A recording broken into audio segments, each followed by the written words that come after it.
Chad Brendel here with BearcatJournal.com with head coach Luke Fickell.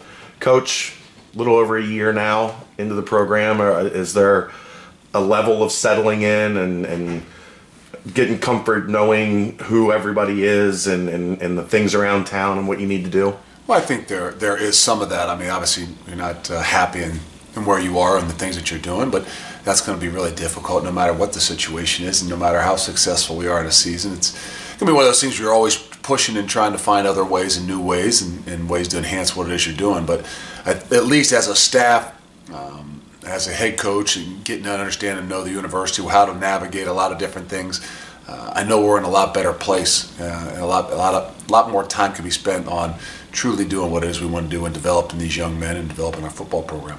We haven't talked since the early signing period on recruiting.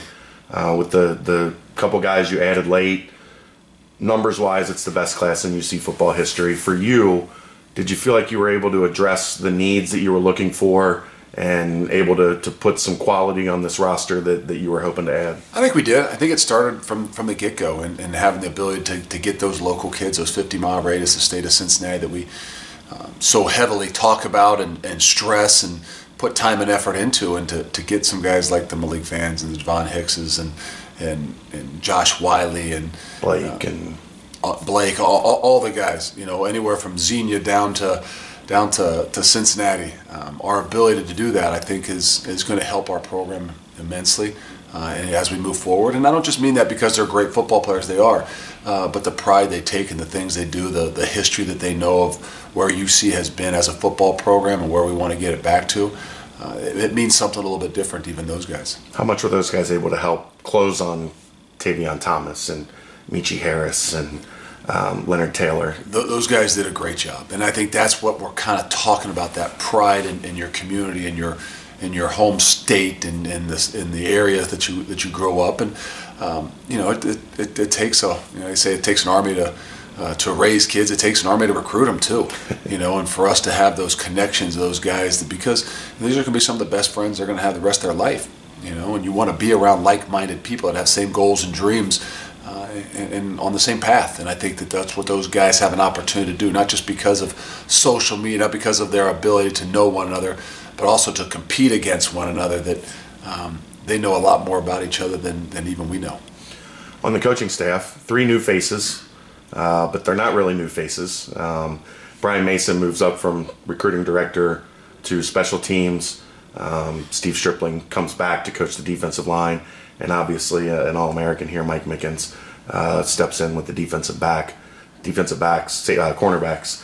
What does adding those guys bring to the program, and talk a little bit about each one and why they were selected? Well, it's tough. It's frustrating, in this process to lose guys in 1 year. And not like we had the most success, and guys are moving on because of the success, but nonetheless, it's a part of what we kind of have in this business side of things. And I'm really excited to say, hey, I think we got a lot better. Even though it's tough losing some of those guys, and you're starting to build that continuity, not just between the groups, but even the coaches, and but to bring in some other guys that can bring something different, and I think enhance and take our program and our units a lot further. So it's exciting. And anytime you can bring back a former player like Mike Mickens, I think those guys like Gino Gooduli, we lost Doug Rossfeld, and a guy who was born and raised here and bleeds a little bit different than everybody else because they played here. Mike Mickens is that way.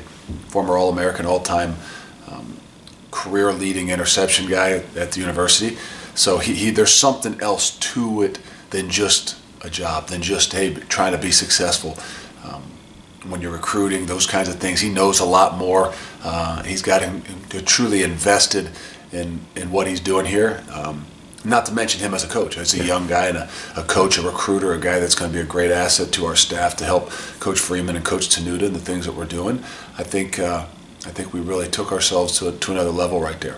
Coach Stripling let you know he was 1-0 as a coach here. I did. He hasn't told me that, but don't think I didn't do my research to not just to the success he had here as a coach, but what he did here and filling in the bowl game. But I mean, there's a guy that I can honestly say that did a lot of background, because losing Al was not easy. And the most important thing for us was who was going to be able to step in that room and take those guys to another level, because I think we have a lot of talent and we have a lot of personalities and some older guys in there. And to reach out to a few former Bearcats and to have them kind of tell me that Coach Stripling was the greatest, the best coach they've ever had, whether they played in the NFL or not, was just one of those endorsements to say I know what kind of person from everybody that I had talked to that he was, and just wanted to get that background on the coaching. And I think that he's going to be an incredible asset to that unit, to our program, but also to that entire defense. And Coach Mason was a graduate assistant with you and came here and worked in recruiting and now has moved up to special teams. Obviously, you've seen something in him. What does he bring to the table? I know he's got, 14 degrees or very smart guy. He's been a GA for quite a while, but I think he's really what our program's all about, and if you could really take a snapshot of what we want guys that are going to come in, whether they're players or not, they're going to earn everything they get. They're going to work their way up through the ranks, and we want guys to know, just like players, we invested in the young guys, just like our coaches, our graduate assistants. We're invested in those guys, and the guys that do a great job and continue to push and have the passion, the energy that we believe really leads to the production are the guys that we're going to continue to keep and find ways to help our program. And he's a great example. I mean, I would be. It wouldn't be right to not have a guy that's busted his butt for you for as long as he has, 3 or 4 years, that when you had these opportunities that you would ever pass him over. And I hope our coaching staff understands that. I hope everybody that's going to be a part of this program understands that hey, there's ability that they don't have to go outside of doing things. They're going to do things with the people that have fought and scratched and clawed and have helped us build it. 6 days from the start of your second spring football here, when you look at the roster as it is going into the spring, what do you see as some strengths? What do you see as some weaknesses, or where you're looking for guys to step up? Well, I think they're all over the place, but I think the strength's still going to be with the defensive front. Having 4 seniors coming back, guys that obviously 3 of them that probably started almost every game, and the 4th one that played an awful lot. So I think that you got the leadership, you got the older guys there, you got the guys that have a lot of pride in the things that we're doing. I think that's going to be the start, and that's a great place to start. I think the development and a lot of things we do is going to be key, and I think up front of the offensive line is where it's going to be a really, really big spring, because that's a group that has to learn how to play together. And when you're trying to find your best 5 guys and what that mix is and moving those guys around, we're going to have to put a lot of pressure on them. We're going to put a lot of pressure on a guy like Garrett Campbell and Kyle Trout that are seniors. And Garrett has been here for a long time. And his ability to kind of tie that whole group together to whether we're moving him around or whatever it is, to try to find how we can best fit that group and let those guys thrive and be able to truly be, leaders for us, not just on the field, off the field, but really truly in the trenches to where the game's going to be played. So I think there's where to me, the strongest and then the biggest development we have to have. And then every place else. I mean, we got a new secondary and a lot of things we're doing at corner position, but really excited to see those guys kind of step up, go out there and compete. And then I think at the wide receiver spot would be the next that we would say we've got bodies, we've got guys with a lot of experience, and now we need to see them take that next step. We need to see the Khalil Lewis's kind of take that next step to be a real football-minded guy. I mean, he's got the framework, he's got the size, he's got the speed, he's got the intangibles. Now can we take that and turn that into the football talent that we would expect to see? I guess this kind of follows that up at those positions probably more than anywhere else. Any young guys you're looking at this spring to say it's your time, you've got an opportunity, let's see you step into it? I think that there's going to be a lot of opportunities. It starts at the corner position. I think that the Kobe Bryants and the TJ Johnsons are 2 guys that, TJ didn't get to play last year, had to sit out, and Kobe Bryant being a guy that, played a little bit for us, probably started off at the wrong spot. We had him at safety, moved him to corner, but it's a guy we're expecting big things out of. And just to see the Christian Angelos, who hasn't had the opportunity to play a whole lot, but battle and see what he can do, and we're going to challenge those guys. And I think from the defensive back position, that's kind of where it starts at. We got some young safeties that with Malik Clements, who's an older guy that's played a lot, and Chris Murphy, who's played a lot. Now to see what James Wiggins, see what Derek Forrest can do for us, and really a spring to kind of let loose. I think that's where we're going to really get a chance to an opportunity to challenge those guys and see at that spot.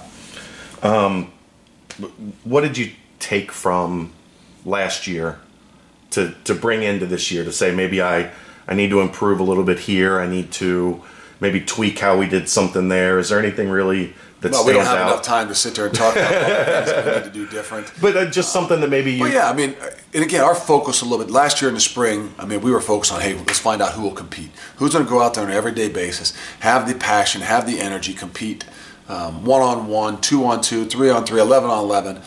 And I think maybe we didn't do a good enough job. I believe we didn't do a good enough job at really kind of enhancing the talents that we have, developing football players, as much as we were just trying to find, okay, who's the competitors, who's the guys that will stand up and lead in some of those situations. And so our off season has been really focused on how do we develop talent, how do we develop the talent of football players.